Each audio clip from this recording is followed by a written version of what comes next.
Magandang umaga! Kumusta po?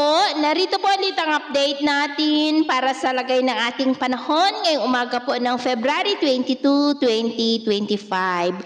Sa ngayon po ay easterlies ang dominanteng hangin na umiihip ngayon sa malaking bahagi ng ating bansa. Ito po ay hangin na nanggagaling sa silangan o dyan sa Pacific Ocean na dahilan rin yan ng pagkakabuo ng mga localized thunderstorm na dahilan rin ng mga pag-uulan. Ang amihan po ngayon ay nasa extreme northern Luzon at sa ating long-range forecast, wala pa rin naman pong bagyo na namamataan na tatawid sa ating kalupaan hanggang po sa matapos ang buwan na ito ay posibleng storm-free pa rin po tayo. At sa lagay ng ating panahon, ngayong madaling araw ay may mga isolated rain sa ilang bahagi ng Cagayan, Apayao, Mountain Province, Quirino, Quezon, southern part ng Batangas, Bicol Region, Marinduque, Romblon, Oriental Mindoro, Palawan, Aklan, Capiz, Northern Negros, Cebu, Bohol, Leyte, ilang bahagi ng Samar, Sulu Archipelago, Caraga at Davao Oriental.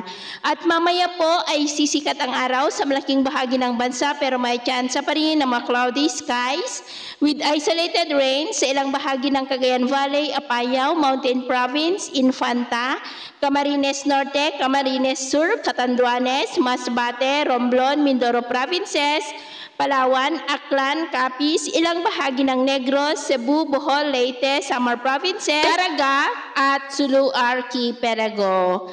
At mamayang hapon, posible pa rin ang mga isolated rain sa ilang bahagi ng Cagayan Valley, Cordillera, Infanta, Camarines Norte, Catanduanes, Calapan, Palawan, Visayas, Caraga, Davao Region, Northern Mindanao, Zamboanga Peninsula at Sulu Archipelago. Kaya mag-ingat po tayo dahil posible pa rin ang mga banta ng mga pagbaha at pagguho ng lupa. At sa atin naman pong mga baybayin, maalon po ngayon sa mga baybayin ng Ilocos Norte, Batanes, Babuyan Island Seaboard, Northern Seaboard ng Cagayan at buong silangang baybayin ng ating bansa ng mga alon dyan ay posible po na aabot hanggang sa 1.6 to 2.5 meters height.